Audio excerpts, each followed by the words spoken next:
que le fait de faire ces vidéos-là, ça a eu un impact sur ta carrière? Alors, ça a eu clairement un impact qui est que je suis arrivé chez Ubisoft Détecté à comme ça. cause, voilà, Ouais. détecté comme ça. En fait, le directeur de la création de la boîte avait vu certaines de mes vidéos et en fait, c'était quelqu'un qui était convaincu du rôle que pouvait jouer la science dans le design des jeux vidéo. En fait, je travaille sur l'utilisation de la science comme source d'inspiration pour le design des jeux, mais vraiment le design au sens du gameplay, des systèmes qu'on met dans les jeux. Ce que je fais, c'est que je prends des concepts scientifiques et c'est de la R&D, je crée des prototypes, c'est de la R&D de gameplay en quelque sorte, je crée des prototypes pour essayer d'inspirer les équipes de création de la boîte. Du coup, ça ressemble à quoi un prototype de David Wapre? Alors, je peux raconter une petite anecdote. Au bout de quelques mois, je vais rencontrer donc le boss de la création de la boîte et j'y vais avec un prototype qui était littéralement des carrés de couleurs qui bougent en 2D. Enfin, t'imagines des carrés de couleurs qui bougent, quoi. Et en fait, je me dis, attends, c'est pas possible, je peux pas aller voir le directeur de la création d'Ubisoft avec un proto, c'est des carrés de couleurs qui bougent, quoi. Et en fait, il a adoré parce qu'il aimait, il aimait le concept qu'il y avait derrière. Et en fait, les gens arrivent à se projeter. C'est-à-dire que tu leur montres des carrés de couleurs et en fait, ils s'imaginent. Il y a je sais pas si vous êtes fan de BD, mais il y a un très bon bouquin de Scott McCloud, qui est un auteur de comics, qui explique pourquoi dans les BD, les personnages sont souvent dessinés de façon très, très simplifiée. Et en fait, c'est pour favoriser l'identification. C'est-à-dire que si je dessine un personnage avec beaucoup de détails, bah, tu vas te dire, bah ouais, en fait, ça représente machin. Et si je dessine juste, tu vois, deux yeux, un nez, une bouche et un rond, et en fait, tu vas plus t'identifier. En fait, c'est un peu la même mécanique. C'est-à-dire que quand tu présentes un truc qui est très, très dépouillé au sens artistique, bah, tu facilites l'identification. Et donc, si je vais voir le directeur créatif d'Assassin's Creed avec ça, lui, il voit Assassin's Creed. Et si je vais voir celui de Far Cry, il voit Far Cry. Donc voilà, c'est en fait le fait que ça soit très, très dépouillé sur le plan, tu vois, artistique, UX, etc. En fait, c'est presque plus un avantage qu'un inconvénient.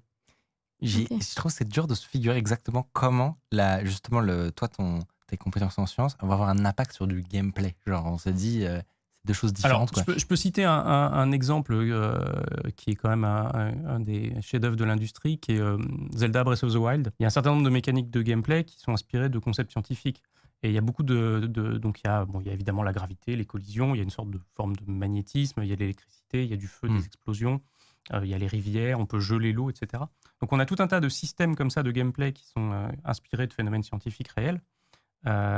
Et ce qui est intéressant, en fait, c'est les interactions entre ces systèmes qui créent des trucs complètement émergents et complètement dingues. Et le jeu, il est sorti il y a 5 ans, et il y a toujours, presque tous les jours, des gens qui postent des vidéos de trucs de fous qu'ils ont réussi à faire. Et en fait, qui arrivent à ce truc qui est un peu le Graal, qui est ils arrivent à faire des trucs que les designers n'avaient pas imaginés. Et donc, c'est vraiment ça, en tout cas, moi, une des choses que j'essaye de reproduire dans les systèmes que je crée, c'est des trucs très, très émergents, où il y a tellement de combinaisons de systèmes qu'on arrive à faire des choses hyper créatives pour résoudre les situations, chacun à sa manière. Dans Zelda, par exemple, il y a des donjons dans lesquels il y a des petites énigmes à résoudre. Et en fait, il y a souvent plusieurs manières de résoudre les énigmes parce que finalement, les joueurs trouvent des manières que les designers n'avaient pas imaginées en combinant les éléments, les choses comme ça. Et parce que du coup, la physique du jeu est suffisamment solide justement pour permettre de générer ces situations, c'est ça? Ouais. Et en fait, ce qui est important, c'est pas tellement qu'elle soit ultra réaliste au sens qu'elle reproduise la réalité. Par exemple, le magnétisme dans Zelda, c'est pas du tout le vrai magnétisme. Hein. Il est là avec son aimant, il soulève des trucs. Mais ce qui est intéressant, c'est que c'est toujours cohérent. Il y a une logique en fait qui fait et il y a des interactions entre les systèmes, ce qui fait que les gens arrivent à se projeter en disant ah ouais, donc si j'ai le machin, que je le soulève, que le feu tombe et tout, ça va créer une réaction en chaîne. Et voilà, c'est ce genre de choses là que j'essaie de capturer, quoi. Trouver inspiration dans la science pour créer des systèmes émergents. Et en fait, quand toi tu réfléchis à un prototype, à chaque fois tu veux créer un concept. Enfin, comment est-ce que tu trouves l'inspiration justement pour créer ces nouveaux gameplays? Alors souvent, donc je trouve souvent l'inspiration vraiment dans des phénomènes scientifiques. Je prends un exemple assez classique. Par exemple, en science, on peut simuler des fluides. Il y a un système d'équations qui fait ça. Les équations de Navier-Stokes, c'est assez compliqué.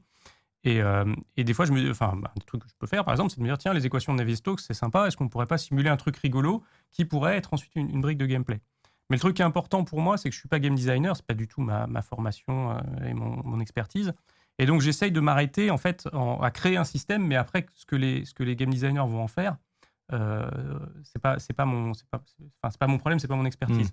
L'analogie que je prends souvent, c'est moi, mon job, c'est de créer le ballon. Après, de savoir s'il faut jouer à 11 contre 11 sur un grand terrain ou à 5 contre 5 sur un petit terrain avec des paniers en l'air, Ça, c'est les game designers. Mais moi, mon but, c'est de créer le ballon. C'est de créer un machin qui est intéressant, tu as envie de jouer avec, ça rebondit, c'est rigolo. Et ensuite, que les gens s'en emparent. Je me demande si toi, t'es un gros gamer, personnellement. Enfin, tu joues beaucoup ou Non, pas trop, en fait.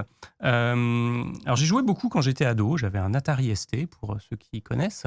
Et puis ensuite, j'ai vraiment arrêté complètement. Je codais, d'ailleurs, à l'époque, je codais en basique. Je me souviens, j'avais fait un jeu de 1000 bornes. Il y avait une IA et tout. Enfin, c'était un truc... Trop bien. Et puis en fait, j'ai complètement arrêté à l'époque où je me suis mis à faire beaucoup de musique. et j'ai très peu recodé jusqu'à, on va dire, ma thèse. Et j'ai un peu recodé en thèse. Et j'ai beaucoup recodé quand je me suis mis à bosser ensuite. Et du coup, en fait, les jeux vidéo, c'était pareil. C'est-à-dire que j'ai quasiment pas joué pendant presque 20 ans. Et alors c'est marrant parce que donc, après avoir rencontré le directeur créatif d'Ubisoft, j'ai eu droit quand même à des entretiens un peu plus classiques. On va au siège, voir les RH et tout. En fait, une semaine avant d'aller aux entretiens, je me dis, je peux pas me pointer en n'ayant jamais joué à un jeu vidéo depuis 20 ans. Quoi. Et donc, une semaine avant l'entretien, je vais m'acheter une PS4 avec le dernier Assassin's Creed, histoire de dire que j'avais quand même, moi, un peu bossé mon sujet, quoi, pas pour faire croire que j'étais un gros gamer. Et donc, depuis, je rejoue quand même régulièrement. Pour le travail. Tu joues aux jeux Est-ce que tu joues aux jeux auxquels tu as contribué? Alors, il y en a qui sont sortis ou pas encore? Non, il n'y a rien qui est sorti pour l'instant dans ce sur quoi j'ai vraiment contribué. Mais on joue dans les phases de développement, évidemment, pour faire le processus d'évaluation. Donc j'essaye quand même de me tenir au courant. Je me suis fait une longue liste aussi de jeux que je dois rattraper. Genre les jeux qui sont sortis depuis 10 ans, qui sont un peu les masterpieces. Et je me dis, bon, là, quoi. Comme ça, c'est fait. Ça passe sur tes heures de travail? Tu dis, je joue, mais c'est quand même de la R&D. Si c'est un jeu qui vient de sortir, oui, ça fait carrément partie du boulot. Ouais, bien sûr. Trop cool. Je vois dans le chat les gens qui disent que c'est un job de rêve. Ouais. Non, franchement, c'est un job de rêve. C'est un job de rêve. C'est vraiment le meilleur job du monde. C'est un job de rêve, mais en même temps, c'est assez séduisant, je trouve, dans cette histoire. C'est que je me rends compte que ce que je fais aujourd'hui dans mon job et les raisons pour lesquelles parfois je le fais bien, en fait, ça trouve son inspiration dans tout ce que j'ai fait avant. C'est-à-dire que j'aurais fait ce job-là à 20 ans, j'aurais été sec, quoi. Mais là, des fois, je trouve inspiration dans des choses que j'ai fait pendant mes études, que j'ai fait pendant ma thèse, que j'ai fait quand je faisais du machine learning, que j'ai fait quand je faisais de la physique appliquée, quand j'ai fait des trucs, j'ai travaillé sur la thermique des bâtiments, sur la dureté des céramiques. Donc voilà, c'est... Tu parles du machine learning, par exemple. Est-ce que c'est un des sujets aussi que tu as eu l'occasion de travailler sur ta chaîne YouTube, tu as fait des épisodes sur le deep learning. Est-ce que l'industrie du jeu vidéo, de ton point de vue, tu as l'impression qu'elle a pris ces nouvelles technologies à bras le corps? Est-ce que c'est actuellement utilisé pour des prochains opus ou des trucs comme ça? Oui, bien sûr. Alors en fait, ça c'est des choses. D'ailleurs, pour ceux que ça intéresse, c'est des recherches qui en général sont publiques. Donc notamment, alors ça c'est pas moi qui travaille dessus, mais il y a des équipes d'Ubisoft qui travaillent sur des trucs de machine learning, qui publient aussi Graph ou des trucs comme ça. Donc c'est des choses qui sont connues. C'est beaucoup le machine learning pour des technologies de production, des choses comme ça, pour faire de l'animation, pour faire voilà. Des mouvements réalistes. Voilà, c'est ça. Après, il y a un autre sujet, c'est dans les jeux vidéo, il y a ce qu'on appelle traditionnellement l'IA, c'est-à-dire comment se comportent les NPC, les monstres, les machins. Les méchants. Et ça, en général, c'est pas du machine learning. C'est plutôt des techniques qui sont qui sont moins coûteuses en temps de calcul et qui sont plus faciles à contrôler. Donc c'est souvent des trucs de style state machine. Enfin voilà, c'est des choses qui sont plus simples parce qu'il n'y a pas beaucoup de puissance de calcul disponible pour gérer les IA. Et parce qu'il y a quand même un besoin de prédictibilité. C'est-à-dire qu'on ne peut pas dire, en fait, l'IA, c'est du machine learning qui la contrôle, et ça se trouve, on ne sait pas du tout comment ça va se comporter quand les joueurs vont jouer dessus. Les designers, ils ont quand même besoin de savoir comment ça va se passer. L'autre raison aussi, c'est que, par exemple, le machine learning dans les jeux, on voit les trucs, par exemple, qu'on fait DeepMind et tout ça. Nous, notre but, c'est pas de terrasser les joueurs.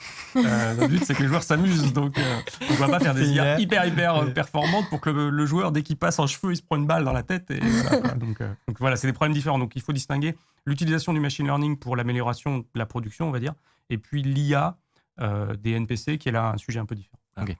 La question qui est un peu fondamentale, que je pense que beaucoup de gamers se posent, puisqu'il y a un peu cet effet parfois dans les jeux vidéo où cette impression d'avoir tout vu, tu sais que c'est tellement énorme comme industrie, il y a tellement de sorties tous les ans, etc.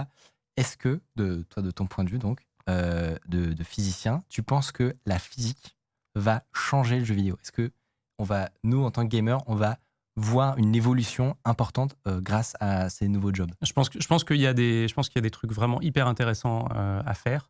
Après, moi, je suis pas un spécialiste du marketing du jeu vidéo, et mon expérience elle est encore récente, donc me prononcer sur est-ce que finalement les gens ils vont trouver ça cool, c'est un peu difficile à dire. Mais je trouve qu'il y a des trucs assez canons qui sont dans les tuyaux. Ouais. Et dont tu peux évidemment dont pas je peux trop pas nous parler, malheureusement. Mais si, dans des futures sorties de jeux vidéo, on voit des trucs de ouf. Ouais, alors ce que je dis en général, c'est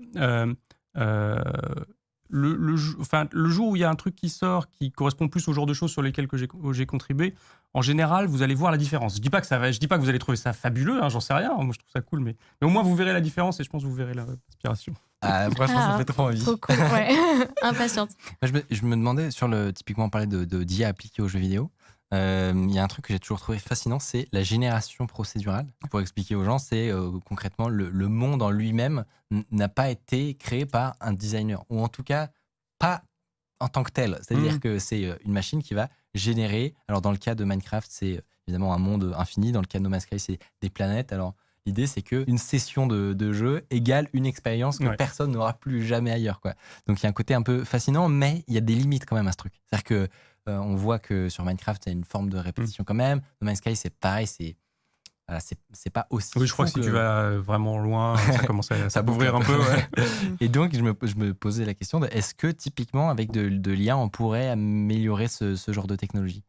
C'est une bonne question. J'en sais rien. Il y a des recherches assez intéressantes. Je ne sais pas si c'est vraiment des choses qui s'appliquent bien, qui sont faites. Par exemple, à l'INRIA de Bordeaux, il y a une équipe qui travaille sur la notion, par exemple, de curiosité de l'IA.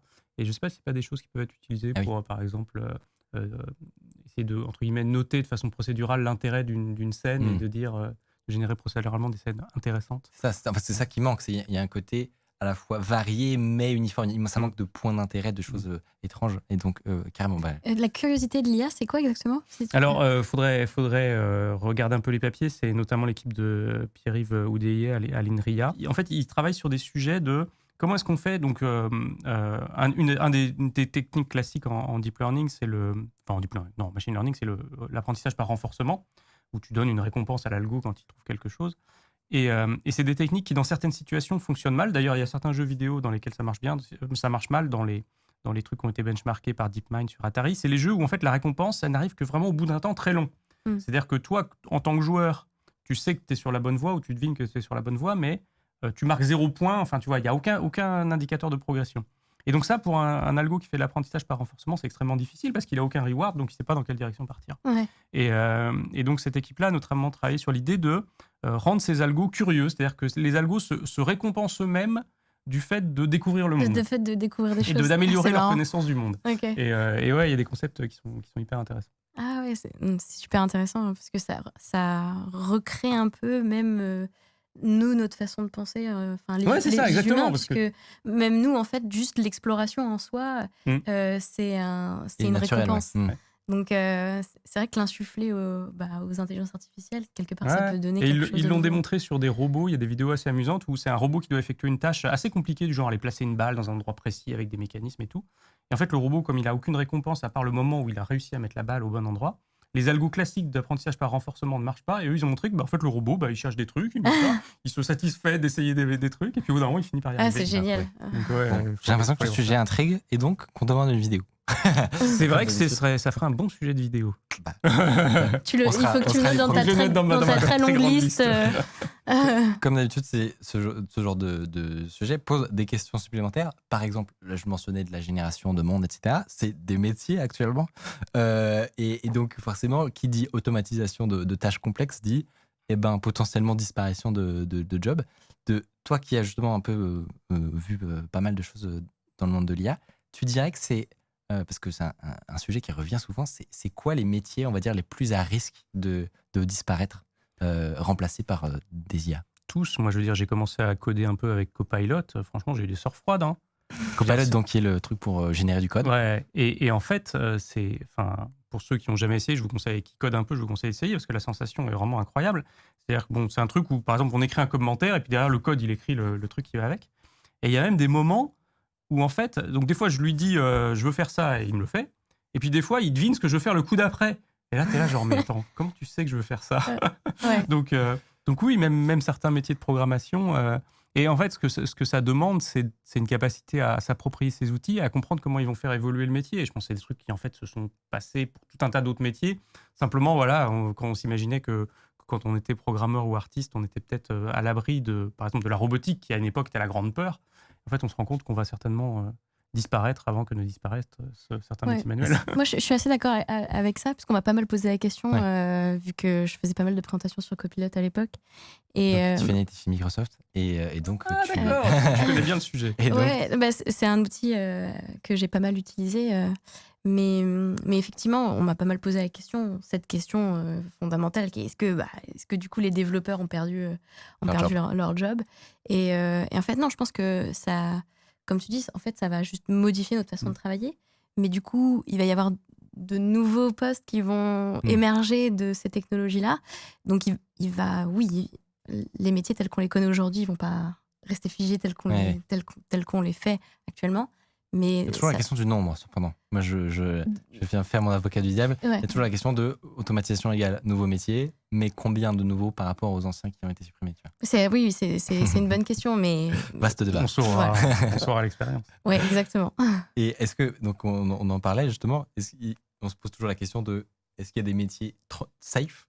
Et effectivement, comme tu disais, il y a encore peu de temps, typiquement, on se disait que l'art ou les graphistes ou des trucs comme ça, on est plutôt tranquille parce que pour aller générer des beaux paysages ou des visages magnifiques, il y a du temps. On pensait ça il y a si peu de temps. Moi, c'est ça qui... Alors, moi, je dis toujours, à mon avis, le métier le plus safe, c'est coiffeur ou coiffeuse. Parce qu'en fait, si tu réfléchis, c'est un métier, ça demande une dextérité et une sensibilité. C'est-à-dire, tu sais, j'attrape la mèche, j'ajuste le truc comme ça. Et en fait, en termes de, si tu essaies de faire modéliser ça par un robot, l'intégration des capteurs, la rétroaction et tout, c'est affreusement compliqué. Et le danger. Donc ça, plus le danger, plus le côté un peu social, c'est-à-dire que voilà, les gens ils vont chez le coiffeur aussi pour papoter. Et donc voilà, j'imagine que ça c'est un des derniers métiers qui disparaîtra. Devenez coiffeur. Bon ma reconversion est proche. Un autre passionné de sciences qu'on avait reçu sur Underscore, c'était Dr Nozman. On était notamment revenu sur la polémique de sa dernière vidéo supprimée. C'était dans cette vidéo. Je vous laisse aller regarder.